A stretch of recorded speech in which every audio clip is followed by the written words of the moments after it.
Bien, muy buenos días tengan ustedes. Un verdadero gusto estar acá.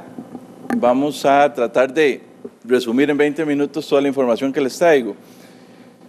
Me han dicho que el foro es bastante variado, que tenemos personas especialistas en salud, tenemos abogados, entonces voy a tratar de darles la mayor cantidad de información de forma clara y directa para que ustedes logren obtener información de calidad y lleguen a sus propias conclusiones. El tema que nos trae el día de hoy, que son las vías alternas a la resolución del conflicto en sede judicial, propiamente lo que son lesiones culposas y homicidio culposo en la jurisdicción penal y civil. De previo a hablar de estas medidas, se hace necesario hacer un preámbulo, lo voy a hacer muy ligero también, que es qué es lo que nos lleva al desarrollo de las lesiones culposas y el homicidio culposo. Evidentemente, esto deviene de una acción humana en la cual, en este caso, una persona especialista en la salud toma una mala decisión, no porque tiene la intención de cometerla, sino porque efectivamente comete una acción culposa, y más adelante vamos a hablar de eso, que genera una lesión o la muerte de una persona. Bien, habiendo hecho esta presentación e introducción brevemente, lo que hay que tomar en cuenta es que el derecho penal propiamente está aplicado a seres humanos, y todos nosotros como seres humanos cometemos errores. Ante las figuras culposas, no solo los especialistas en la ciencia o en la materia de salud están expuestos, lo estamos todas las personas que desarrollamos cualquier profesión, ya sea los abogados, ya sea los farmacéuticos, los nutricionistas, las personas que conducen vehículos. Ahora bien, es muy importante hacer ver y entender que todas las personas nos podemos equivocar y que podemos ser, lamentablemente, sujetos de derecho penal y imputados. Y eso a veces nos cuesta entenderlo, porque generalmente solo vemos a las personas imputadas como personas que andan robando relojes o personas de baja escolaridad, pero cualquier ser humano en cualquier momento puede verse inmiscuido en un proceso penal. Podemos tener un accidente y podemos matar a alguien y ya con solo eso meternos en un problema judicial. Y eso lo traigo a colación porque es muy importante, porque tenemos que tener una mente muy amplia, que el derecho penal aplica para todos y que cualquiera de nosotros en cualquier circunstancia puede verse inmiscuido en este proceso. Es importante, someramente, cuando tratamos de hablar del ámbito de la medicina, que el proceso penal, más bien el derecho penal, establece conductas dolosas. ¿Qué quiere decir eso? Que yo tengo la intención de cometer un acto. Yo quiero matar a alguien y lo mato, planeo eso. Pero, contrario a los principios de legalidad, y es que la legalidad del proceso penal establece que toda conducta debe estar debidamente descrita en la norma para poder aplicarla. Nosotros aplicamos delitos culposos sin que en la misma ley está definida la culpa. Y eso es bastante grave, pero se ha tolerado y se ha subsanado con doctrina y jurisprudencia, dejando conceptos muy abiertos que causan inseguridad jurídica, pero es lo que se ha permitido y nadie se ha quejado. ¿Por qué? Porque en el artículo 31 del Código Penal establece que es el dolo, y el dolo es la intención de cometer algo, de querer algo, de preverlo y hacerlo, pero en ningún momento en el Código Penal se establece que es la culpa. Entonces, lo que nos han vendido en la universidad, lo que nos han vendido en la jurisprudencia y lo que jueces hemos resuelto es que la culpa es un concepto que se extrae de la doctrina, de la jurisprudencia, y en el caso de la ciencia médica se ha dicho que es un error involuntario vencible, un defecto, falta de aplicación en métodos de técnicas, procedimientos distintos en fases de actuación del médico, en la exploración, diagnóstico, tratamiento, seguimiento, que tiene como resultado la afectación de un acto que era previsible en la salud o en la vida del paciente. Entonces, aquí empieza la complicación, porque va a hablar el armazón que tiene un concepto que no está tipificado en la ley. Y es ahí donde nosotros los jugadores entramos en una disyuntiva siempre que vemos asuntos culposos, porque los asuntos culposos, aunque ustedes no lo crean, bajo la experiencia, son mucho más difíciles de resolver que asuntos dolosos, justamente por el asunto de los conceptos, porque eso requiere formación jurídica e interpretación jurídica, porque la ley como tal no nos da ese concepto de qué es la culpa como tal. La responsabilidad y las consecuencias de la culpa generan evidentemente no voy a meter en la responsabilidad civil porque lo van a exponer más posteriormente, viene el artículo 1045 del Código Civil que establece que toda persona que causa un daño tiene que hacerse responsable. Y la responsabilidad penal, como lo he venido desarrollando, deviene del dolo, la intención y la culpa, que es lo que vamos a entrar en materia. La responsabilidad por culpa deviene de la culpa consciente. ¿Y qué es eso? La culpa consciente, la culpa con representación. Y es un asunto muy sencillo. Cuando hay culpa inconsciente es que yo no me represento un resultado. Hipotéticamente, yo conduzco un vehículo a alta velocidad y sé que hay una zona peatonal más adelante y voy a alta velocidad, y a pesar de que hay una zona peatonal a alta velocidad, yo digo, sí, hay una zona a alta velocidad, lo represento, pero hey, me la juego. Y lamentablemente pasa un accidente, hiero a alguna persona o lastimo a alguna persona. Esa representación genera la culpa consciente. Ahora bien, desde el punto de vista de doctrina se han definido 4 formas de culpa: la impericia, que es la ausencia del conocimiento fundamental; la negligencia, que es la omisión, la demora injustificada; una actuación perezosa, una falta de celo, una inconstancia en la labor que se está realizando; la imprudencia, que es por ser temeraria o precipitada; y la inobservancia, propiamente en el caso de la salud para personas que se dedican a esto, o bien otras materias, la inobservancia de reglamentos o normas, cuando existe un reglamento interno, reglas de servicios éticos, derecho a pacientes, donde las normas han sido claras, que tiene que seguirse ciertos pasos, y a pesar de que nosotros tenemos conocimiento de que tenemos que seguir esos pasos, tomamos la decisión de no seguirlos y tiene una consecuencia. Ante esta situación podría haber una falta al deber de cuidado. Y llegamos al tema: cuando faltamos al deber de cuidado, podemos cometer en este país 2 figuras que son las que nos traen a colación el día de hoy en este seminario, que son el homicidio culposo y las lesiones culposas. El homicidio culposo está previsto en el numeral 117 del Código Penal, mientras que las lesiones culposas está previsto en el artículo 128 del Código Penal.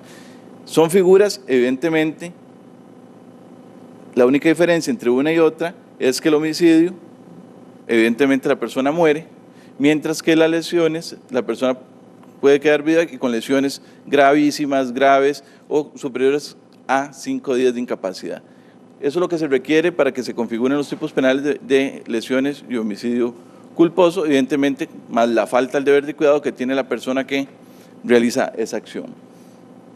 Es muy importante, y eso aplica para todas las personas, para los médicos y también para nosotros. Quien no sabe algo debe informarse, y quien no puede o no quiere informarse debe omitir la actuación profesional.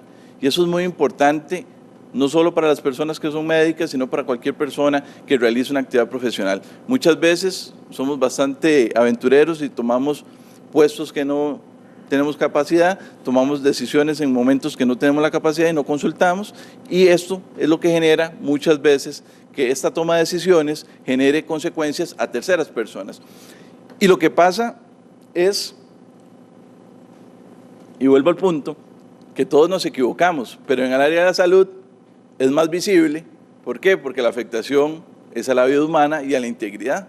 En el caso de nosotros también ha habido casos muy graves donde jueces se han equivocado y han mandado a la cárcel personas inocentes, y ha sido un perjuicio, pero no les han dado muerte, porque en ese país no hay pena de muerte para la sanción delictiva.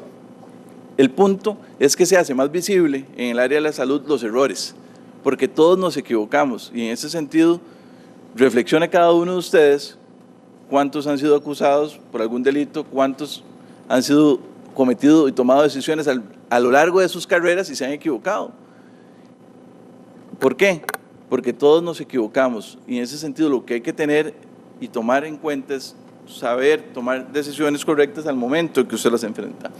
Recomendaciones subjetivas: concebir al paciente como un sujeto de derecho y no como un objeto de intervención, y esto aplica para todo. Recordemos que estamos tratando con seres humanos, recordemos que son personas que necesitan al profesional. Actuemos siempre con honestidad, sinceridad y respeto. En muchos casos que yo he atendido, las personas obviamente se sienten afectadas en su salud por una mala práctica médica, pero muchas de ellas están heridas en su orgullo, en cómo fueron tratadas, Y muchas veces, muchas de las denuncias no terminan en nada porque realmente no existió una mala actuación por parte del médico, pero su forma de tratar a la persona y el resultado hace que esta persona piense en su interior que hubo una malpraxis o que hubo una mala atención, cuando lo que tiene es una mala apreciación del médico por la forma como esa persona lo atendió. Respetemos a los colegas evitando comentarios no éticos sobre actuaciones o tratamientos. Difícil, pero eso pasa en todos los ámbitos también. Todos opinamos, como en el fútbol. Todos opinamos y criticamos y no conocemos los casos, no tenemos el caso en concreto y no podemos comentar ni siquiera criticar. ¿Por qué? Porque esto genera falsas creencias en terceras personas que tal vez no tengan la pericia de lo que usted está diciendo. Y usted llega, y es muy común, y comento el caso específico de los abogados, que llega y te comenta un familiar, mira, ¿qué opinas de tal cosa? Es que esto y esto y esto. Y la gente se atreve a hacer comentarios y tal vez no tiene la cantidad de insumos o información correspondiente para poder dar una buena respuesta. Y en el área de salud pasa lo mismo. No podemos estar haciendo comentarios de los demás colegas. ¿Por qué?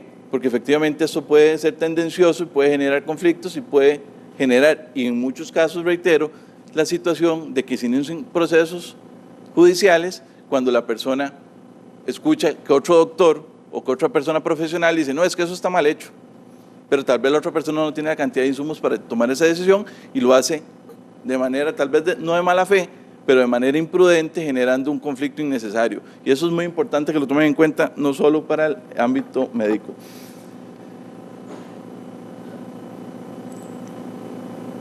Vamos a las objetivas.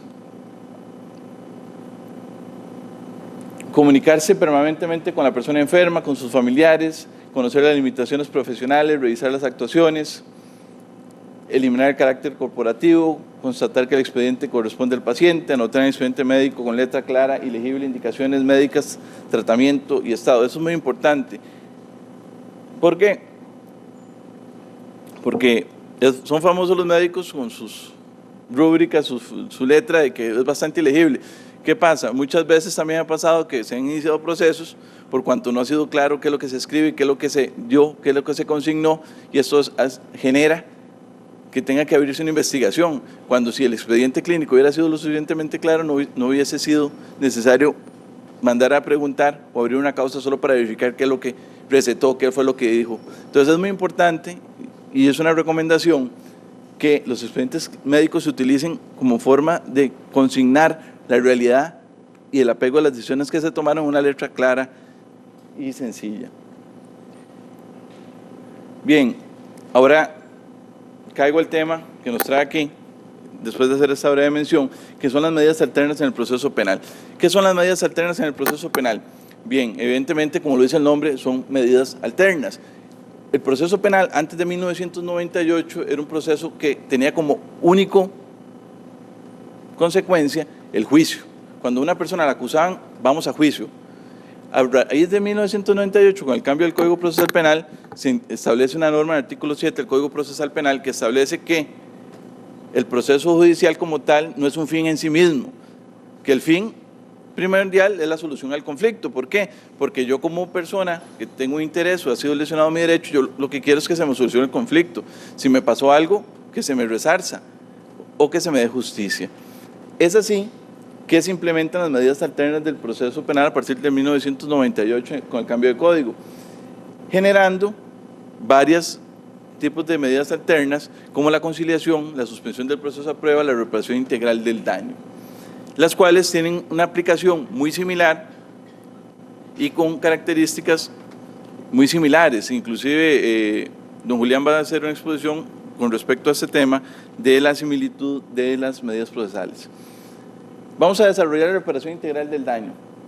Las medidas alternas tienen como beneficio que si se aplican son una forma de finalización del proceso sin juicio, y esto hace que opere un archivo definitivo del expediente, lo que se llama técnicamente un sobreseimiento definitivo. La reparación integral del daño está regulada en el artículo 30, inciso J del Código Procesal Penal,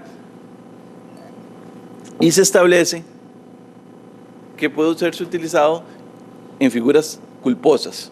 Y eso es importante porque tomando en cuenta que estamos hablando de homicidio culposo y lesiones culposas, la posibilidad de que podamos cometer estos hechos, esto es una figura que puede ser aplicable en cualquier momento hasta la etapa de juicio, en la cual consiste en reparar el daño. Me causaron un daño, yo considero que el daño se debe cancelar y lo puedo transar en 5 millones, pago 5 millones y se acabó. Con una consecuencia, que se anota en el registro judicial por el término de 5 años. Y aquí vamos a entrar a un tema bastante importante y ojalá genere reflexión y más que reflexión, acción, que es que esta anotación no es una condenatoria, pero nos genera como ciudadano una limitación, que es que en los próximos 5 años, si yo me meto en un problema judicial, me agarré con la doña, me pusieron medidas y después le dije una palabrota y me denuncian por desobediencia, yo no puedo hacer ningún arreglo. Entonces, a veces lo tomamos con mucha ligereza esto y decimos, no es que arreglamos y listo, pero olvidamos que el mundo es redondo, que gira y que la vida sigue y el tiempo es una constante. Consecuencias jurídicas, se archiva el proceso y generamos esa anotación. La suspensión del proceso a prueba es otra medida alterna que de igual manera es aplicable al homicidio y al delito de lesiones culposas, por cuanto, si bien es cierto, propiamente no lo describe la norma, esto aplica cuando la persona es primaria, en este caso no podemos tener antecedentes, y el delito que se está sancionando tenga en su sistema mínimo una pena inferior a los 3 años. Tomando en cuenta que las lesiones culposas tienen pena de prisión hasta de 1 año de prisión y de 10 multa, y tomando en cuenta que el homicidio culposo tiene pena de prisión desde 1 año hacia arriba, cuando cometemos este tipo de delitos, evidentemente podemos someternos a una suspensión del proceso a prueba. A diferencia del anterior, lo más complicado es que, como dice el nombre, esto no hay que ser muy inteligente, es una suspensión del proceso a prueba. El proceso queda suspendido porque nosotros quedamos a prueba en un rango de 2 a 5 años para que sea ejecutable. Y en ese rango de 2 a 5 años le pueden poner 2, 3, 4, 5 años de condición. Usted tiene que hacer una reparación integral del daño, que es lo que se dijo anteriormente, y además de eso tiene que cumplir una serie de condiciones que se pueden pactar. No visitar un centro determinado, no ejercer la profesión, mantener un domicilio fijo, ir a hacer una hora de servicio público durante 3 años a cierto lugar. Esas condiciones se fijan. Pasado el término de estas condiciones, se ordena el archivo definitivo y el cese del proceso, el sobreseimiento definitivo, y nuevamente se ordena la anotación en el registro judicial por el término de 5 años.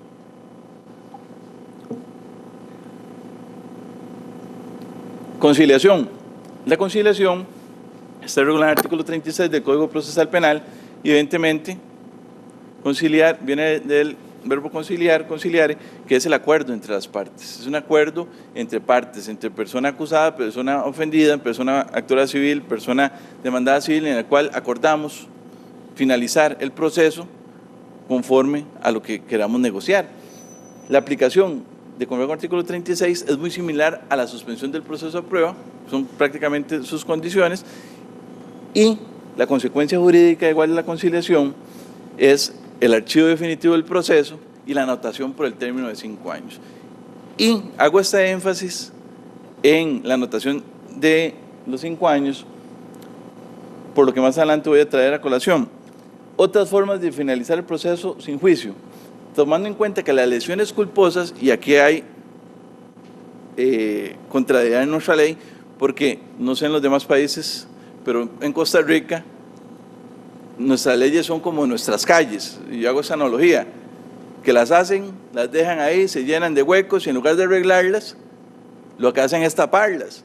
Y entonces nuestro código penal, que es un código viejo, y nuestro código procesal, que es nuevo, ha tenido huecos y en lugar de modificar y hacer una reforma sustancial, lo que hacen es taparlo y remondarlo, y el problema es que cuando usted remienda algo no queda bien, y pasando un poquito de tiempo, un poquito de lluvia, se vuelve a destapar y hace otro enredo. Entonces, así es la ley, lamentablemente, y eso lo traigo a colación. ¿Por qué? Porque, curiosamente, el delito de lesiones culposas es un delito de instancia, pero el homicidio culposo no es un delito de instancia. Uno diría, ¿por qué? Porque es que es más grave matar a una persona que lesionarle y dejarla inválida. O sea, ¿qué es más grave? Y en eso hagan la analogía, ¿qué es más grave? ¿Matar a una persona o que una persona queda parapléjica toda su vida?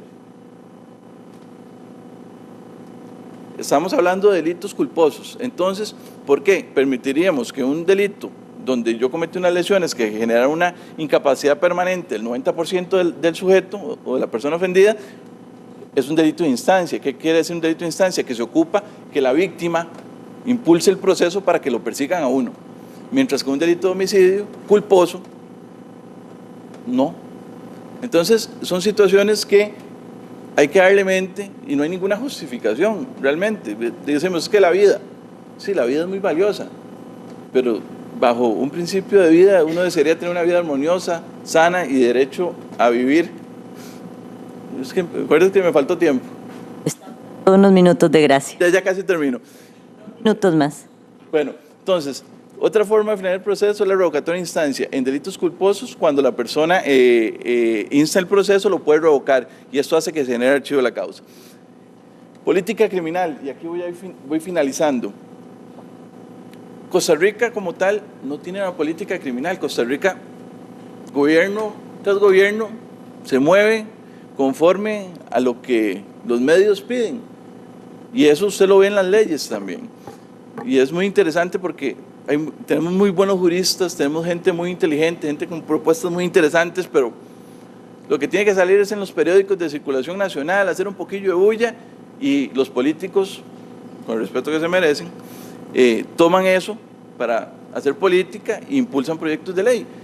Para citar ejemplos, se modifica la ley porque una niña la mataron cuando tenía 12 años y el homicidio no era calificado por la edad. ¿Cuántas niñas habían matado años anteriores? Muchas niñas, pero en el momento que se dio esa imagen, se hace la reforma. Personas que conducían bajo los efectos del licor. ¿Cuánta gente no ha conducido bajo los efectos del licor y ha matado? Muchísima gente. Ante la presión se modifica la ley. En el año 2009, en una política criminal, podríamos decirlo, del Estado, el gobierno 2006-2010, ustedes sacarán conclusiones quién estaba, tiene una política más dura y entonces la conciliación no tenía restricción y usted podía conciliar. Y recordemos que el derecho penal está aplicado a todos, pero en aquel momento, en el año 2009, se hace una reforma donde la conciliación guarda los mismos parámetros de la suspensión y la reparación, de que debe hacerse una anotación en el registro y por 5 años usted no puede conciliar. Pero eso no se hizo pensando en todos los costarricenses, se hizo pensando en aquellas personas que lamentablemente hurtaban 20.000 colones, conciliaban, entonces salían del proceso, otros 20.000 colones conciliaban, y entonces el Estado dijo, no, es que esto es una barbaridad, entonces vamos a modificar la conciliación y vamos a implementar la ley 8220, que es la ley de víctimas, y modificamos esto. Pero al hacer esto, no se hace una política criminal, no se hace ni siquiera pensado, se hace pensado un grupo pequeño, porque en este país somos más los buenos que las personas que lamentablemente toman ese tipo de decisiones. Pero esto nos afecta a todos, y no solo a las personas, tomando en cuenta el tema que estamos aquí de las medidas alternas, porque vea qué grave. Yo soy un doctor, para citar un ejemplo, cometo una malpraxis de cualquier situación, trabajé 36 horas, tomé una mala decisión, hice una punción lumbar sin hacer un TAC previo, cualquier ejemplo, di muerte a la persona. Voy y hago la conciliación, saco mi pecunio, resarzo, pido disculpas, lo siento, y en esos 5 años vuelvo a tomar otro descuido, y es que estamos hablando de descuidos, no estamos hablando de hechos cometidos con dolo. El descuido le pasa a cualquiera en cualquier momento. ¿Y qué pasa? Que quedó limitado, quedó completamente limitado. Y la ley me limita a mí, cuando lo que prevé la ley en su artículo 7 es la solución al conflicto. Y muchas veces las partes quieren conciliar, pero como está esa anotación no se puede conciliar. Y estamos hablando de delitos culposos. Es así, y aquí viene, y ya casi termino, perdónenme la idea, donde en el gobierno 2016 saquen sus conclusiones de qué gobierno estamos hablando, se reforma el artículo 11 a la ley 6723 de la ley de registro judicial, y es ahí donde le digo que esto es increíble porque no hay consecuencia en las decisiones que se toman en política criminal. ¿Por qué? Porque entonces, como las cárceles están hacinadas, como las cárceles están muy llenas, se reforma la ley del registro judicial y se establece que cuando una persona cumple la pena o en delitos culposos, se eliminan los antecedentes de forma inmediata. Entonces, yo puedo herir a alguien de forma culposa, me ponen una sanción, o puedo que me ponga una pena de prisión de 2 años o hasta de 5 años, tomando en cuenta los plazos de la suspensión del proceso de prueba. Y en el momento que yo cumplo mi pena, ya, se borra, borrón y cuenta nueva, soy una persona íntegra, no se anota un registro. Pero en cambio yo hago una conciliación, un asunto culposo, y pasa 5 años ahí. Y eso es un contrasentido y no tiene ninguna justificación, ni razonabilidad, ni proporcionalidad. La justificación que se da para la modificación de la ley del registro judicial, ahí está. Pero si se modificó la ley del registro judicial que beneficia a las personas que tienen antecedentes penales, con mucho más razón tiene que modificarse la anotación en el registro de las personas que concilian. Y con esto concluyo. Regresemos al pasado, presentemos un proyecto de ley. Aquí es un gremio, un gremio fuerte, el gremio médico, la Unión Médica es un gremio fuerte que puede pulsar por esto. Hay justificación sobrada para modificar esto y no sería solo en pro de las personas de la Unión Médica, sino efectivamente en pro de todos los ciudadanos, porque evidentemente se han tomado decisiones y muy sin sentido que evidentemente no nos benefician a todos. Y recordemos, y concluyo, el derecho penal a cualquiera de nosotros nos puede tocar vivirlo y por lo cual tenemos que tener las mismas garantías. Y si se modifica la anotación en el registro de un delito, volviendo una persona primaria inmediatamente con el cumplimiento de su sanción, con mucho más razón, si yo llego a un acuerdo y concilio con una persona, reparo mi daño en forma inmediata, no debería ni siquiera anotárseme en el registro o borrarse en forma inmediata a partir de la aplicación del acuerdo. Perdón. Muchas gracias y muy buenos días.